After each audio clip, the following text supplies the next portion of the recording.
इस वीडियो में हम समझेंगे मोबाइल में जब साउंड आता है तो कैसे वर्किंग करता है, और जब साउंड नहीं आता है तो कौन कौन से स्टेप्स हमें फॉलो करने पड़ते हैं। उस चीज़ के बारे में समझाऊंगा ताकि आपको कभी ऐसा फॉल्ट आया कि स्पीकर आपने रिप्लेस कर दिया तो भी मोबाइल में साउंड नहीं आ रहा है, तो कौन कौन से स्टेप्स फॉलो करने हैं वो चीज़ें समझेंगे।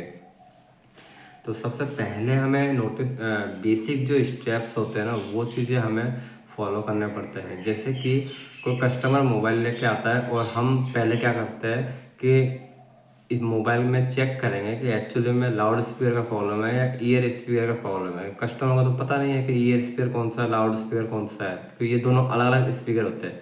और ईयर स्पीकर सामने के साइड में होता है, लाउड स्पीकर बैक साइड में, जैसे कि यहाँ पे लाउड स्पीकर है, किसी किसी मोबाइल में ऊपर होता है, जैसे कि सैमसंग मोबाइल में यहाँ पे होता है। तो अभी कस्टमर कह रहे हैं कि मोबाइल में जो है साउंड आता है लेकिन कम आता है। तो कम आने का कारण जो है, जैसे कि सैमसंग गुरु वगैरह मोबाइल है ना, उनमें क्या है साउंड बहुत कम आता है। कुछ दिनों बाद नया नया मोबाइल होता है जब साउंड बहुत तेज आता है, जो 6 महीना 1 साल बाद में जो है साउंड कम हो जाता है।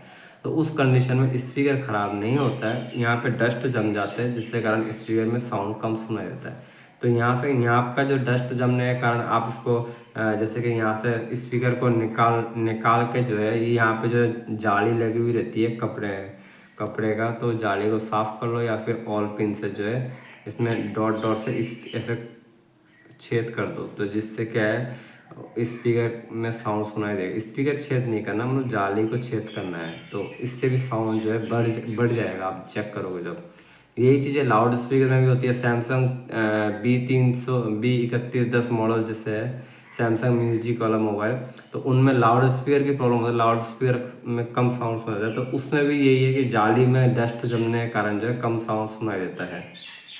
लेकिन अगर ऐसा हो कि स्पीकर में डस्ट नहीं, मतलब साउंड बिल्कुल भी नहीं आ रहा है, तो उस कंडीशन में मोबाइल को खोलना ही पड़ेगा। खोलने के बाद में हमें पहला स्टेप चेक करना पड़ता है स्पीकर कहाँ पे है। जैसे कि मैं एक एग्जांपल बता रहा हूँ, लाउड स्पीकर काम नहीं कर रहा है तो हमें चेक करना है स्पीकर कहाँ पे लगा हुआ है। जैसे कि इस मोबाइल में यहाँ पे स्पीकर लगा हुआ है, तो मेरे पास एक दूसरा मोबाइल है जैसे कि ये सैमसंग का मोबाइल है, इसमें स्पीकर कहाँ पे लगा हुआ है, यहाँ पे जॉइंट होता है। तो हमें पहले तो नोटिस करना पड़ेगा कि स्पीकर जो है वायर वाला है या कनेक्टर वाला है। जैसे कि इस मोबाइल में स्पीकर जो है कनेक्टर वाला होता है और कुछ कुछ मॉडलों में स्पीकर जो है वायर वाला होता है, मतलब वायर से कनेक्शन किया हुआ रहता है। तो एक ही बात है, वो कनेक्टिंग वाला और वायर वाला एक ही बात होता है, बस देखने का समझ होना चाहिए। जैसे कि इस स्पीकर का कनेक्शन जो है इन दोनों पॉइंट पे है, एक ये जो 2 पॉइंट देख रहे हैं 2 टेस्ट पॉइंट पे है। अगर मल्टीमीटर से, सबसे पहले तो मल्टीमीटर का इस्तेमाल बाद में, सबसे पहले हमें स्पीकर जो है देख लेना है। स्पीकर देखने का आपको एक बार रिप्लेस कर देख लेना चाहिए, कोई दूसरा स्पीकर लगा कर देखना चाहिए स्पीकर काम कर रहा है कि नहीं कर रहा है। और अगर दूसरा स्पीकर काम नहीं कर रहा है तो आपको जो है स्पीकर ट्रैक चेक करना है। तो ट्रैक चेक करने के लिए मतलब सप्लाई आ रहा है कि नहीं आ रहा है वो चीज़ चेक करना है। तो मल्टीमीटर को 20 की रेंज पे रखोगे, 20 की रेंज पे 20 की रेंज पे रख के जो है हमें स्पीकर के दोनों पॉइंट पे चेक करना है। जैसे कि मैं इसमें चेक कर रहा हूँ, देख पा रहे हो 482 नंबर आ रहा है, और इसमें चेक कर रहा हूँ 400 कुछ नंबर आ रहे हैं। तो ऐसा हो कि एक में नंबर नहीं आ रहे और एक में नंबर आ रहे तो भी स्पीकर वर्क नहीं करेगा। अगर ऐसा हो कि दोनों में नंबर नहीं आ रहे, जैसे कि चेक करने पे नंबर नहीं आ रहे, बजर के मोड पे है, तो नंबर ऐसा बहुत कम केस देखा गया है कि दोनों में नंबर नहीं आ रहे। दोनों में नंबर नहीं आने के कारण ऐसा हो सकता है कि फ्लैक्स के थ्रू जो स्पीकर बने हुए रहते हैं ना, तो उनमें कनेक्टर वगैरह लूज होने के कारण तो जानते हो सप्लाई दोनों में ही नहीं बनेंगे। लेकिन जिसमें कनेक्टर नहीं है, जैसे कि इसमें हम कंफर्म है कि अगर ये दिखने में पता पड़ जाता है कि एक्यूरेट जॉइंट हो रखा है।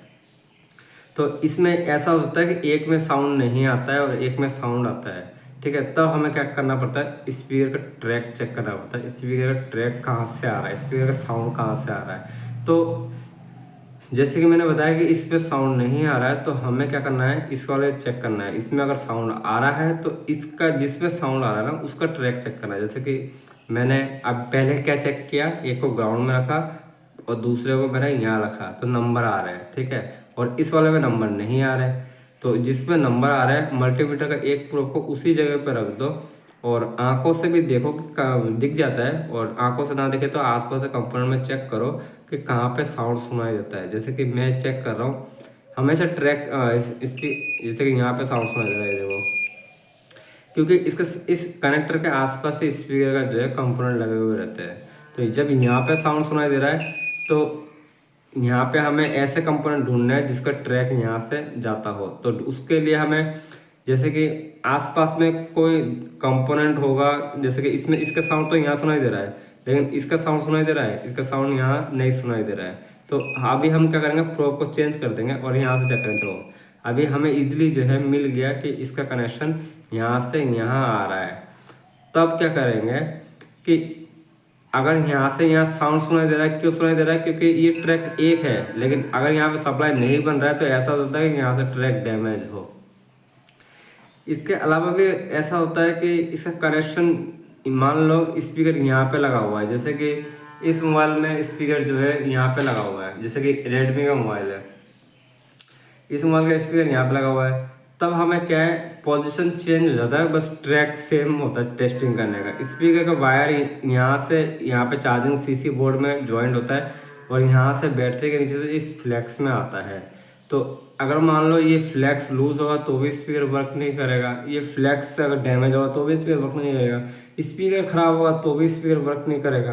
तो इसमें टेस्टिंग करने का थोड़ा लंबा प्रोसेस हो गया और वो सैमसंग वाला में शॉर्ट प्रोसेस हो गया। तो हमें क्या करना पड़ता है, एक एक चीज़ चेक करना पड़ता है। फ्लैक्स होगा तो फ्लैक्स के थ्रू चेक करना है, फ्लैक्स नहीं है तो डायरेक्ट चेक करना है। इसके आगे का मतलब जैसे कि हमें ढूंढना है, मान लो सप्लाई भी आ रहा है किसी मोबाइल में, मतलब किसी मोबाइल में क्या, जिस मोबाइल में आप चेक कर रहे हो, जैसे कि इसमें हम सैमसंग वाला में चेक कर रहे हैं कि दोनों में सप्लाई आ रहा है लेकिन स्पीकर काम नहीं कर रहा है। ऐसा केस देखा गया है मेरे लाइफ में कि दोनों में सप्लाई बन रहा है लेकिन स्पीकर फिर भी काम नहीं कर रहा है। स्पीकर हमने चेंज कर दिया फिर भी स्पीकर काम नहीं कर रहा है। उस कंडीशन में स्पीकर का रिंगर आईसी जो है वो हमें ढूंढना पड़ता है कहाँ पे है। रिंगर आईसी अगर दोनों पिनों में सप्लाई आता है ना तो कंफर्म 99% कंफर्म कह सकता हूँ कि रिंगर आईसी ख़राब होता है, तो ही दोनों पिनों में सप्लाई आने के बावजूद भी जो है स्पीकर वर्क नहीं करता है। उस कंडीशन में रिंगर आईसी हमें देखना पड़ता है कि कितने पिन का है। किसी किसी मोबाइल में, वैसे ज़्यादातर मोबाइलों में 9 पिन का 12 पिन का ऐसा रिंगर आईसी होता है। तो रिंगर आईसी आप किसी डेड मोबाइल से निकाल के भी लगा सकते हो। रिंगर आईसी निकालोगे तो सेट जो है डेड नहीं होता है। तो ऐसे छोटे छोटे स्टेप्स होते हैं, फॉलो करने होते हैं, जिसके थ्रू जो है अपना मोबाइल का स्पीकर जो है मतलब कस्टमर का चाहे अपना हो रिपेयर कर सकते हो।